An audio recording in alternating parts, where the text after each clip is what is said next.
is that? Think me there. Okay, that is you. Gorilla, animal, Coco love. Okay, that's very good. That is you.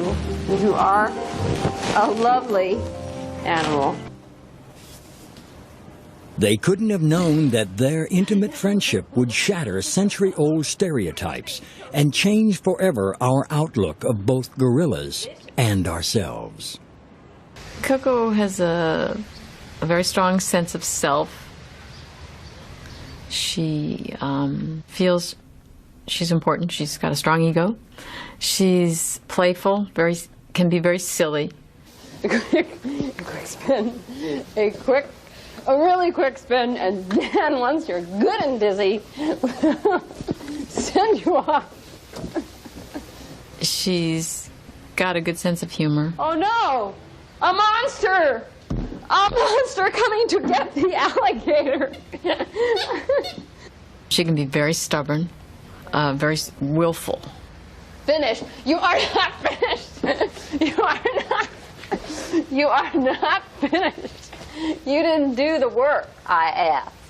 Please pick those up. Coco, you are very good at that. Please pick them up. Come on. Their relationship is like no other. Penny and Coco are the first human and gorilla to share a common language.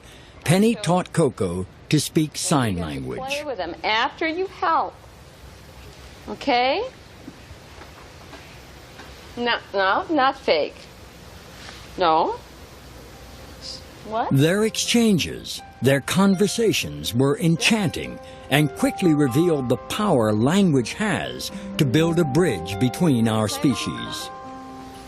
Then you go and you bring those papers.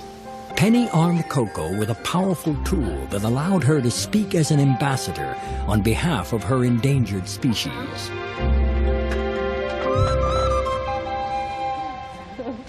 Astonishingly, Coco is willing to provide us a window into her life, her mind, and her heart. Who could have imagined that a gorilla could fall in love with a kitten, search for a mate, and yearn to be a mother? She has challenged us to acknowledge that we share this world with other intelligent animals. There is very little difference. Genetically, it's what, 2%, something like that. When I tell people that we have the same number of hairs per square inch as great apes, they go, no, that's impossible. Or that we have the same blood types. Oh, come on. You know, that's not right. But it's all true. At first, I think it was almost like, oh, if I do this, then they give me stuff. That was what she got out of it initially. Learning vocabulary was a beginning. But in order to have a conversation, Coco had to learn how to use her new language.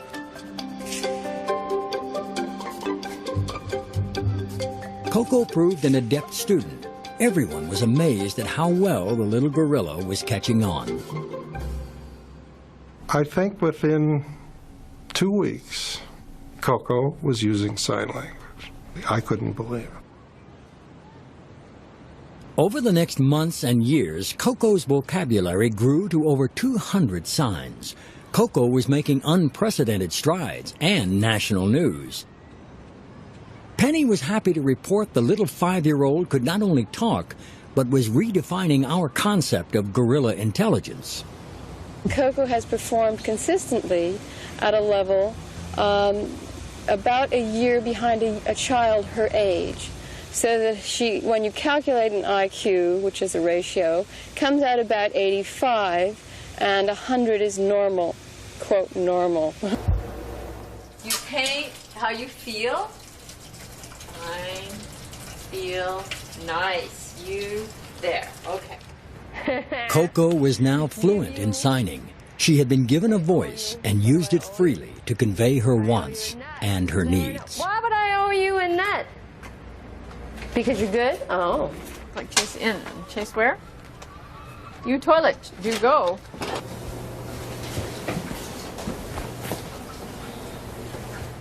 Do you sleep?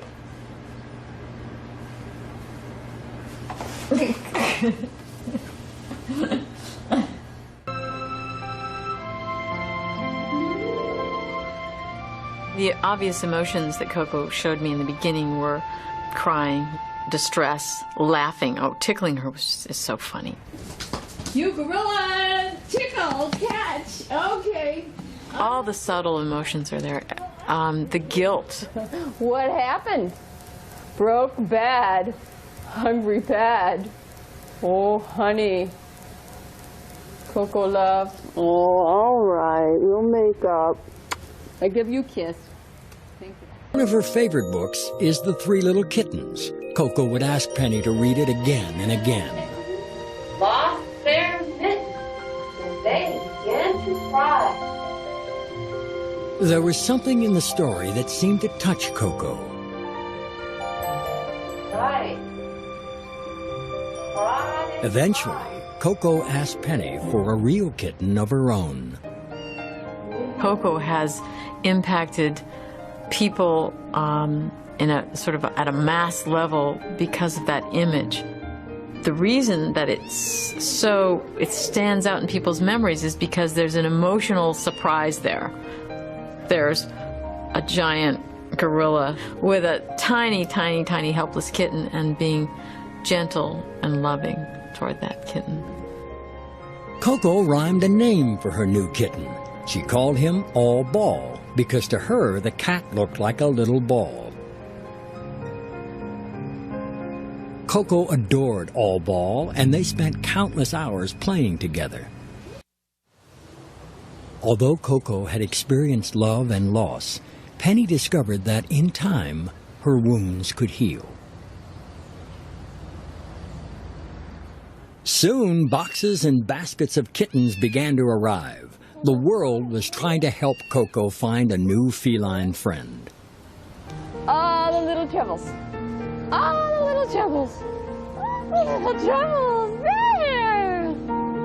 You have them all. Coco loved playing with all of them, but finally chose another tailless kitten she named Smokey. Today, Coco and Smokey remain two of the world's most extraordinary friends.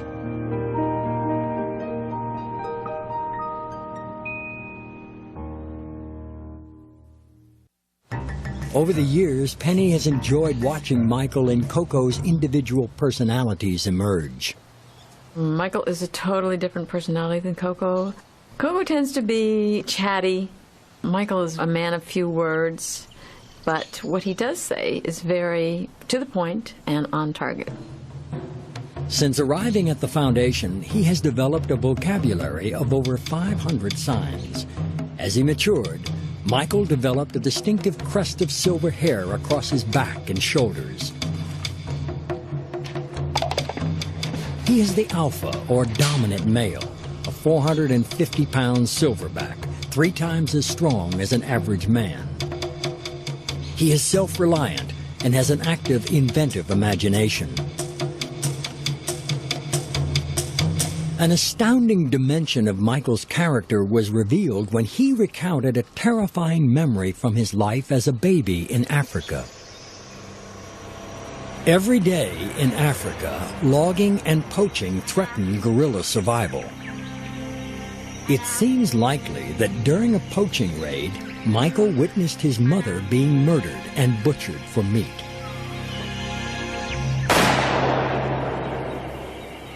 It is with shocking regularity that entire family groups are killed for food. This infant chimpanzee was spared, but his parents were not. When asked about his mother, Michael told Penny a very disturbing story. He signed Noise,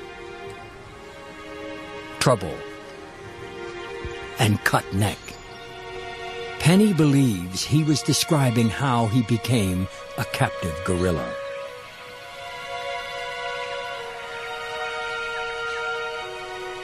The Gorilla Foundation hopes that by sharing Michael's story and by raising awareness about how thousands of great apes are hunted and killed each year, the tragedy that made Michael an orphan might stop.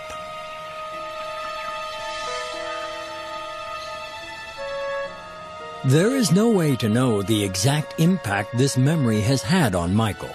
But Penny believes it has shaped his personality.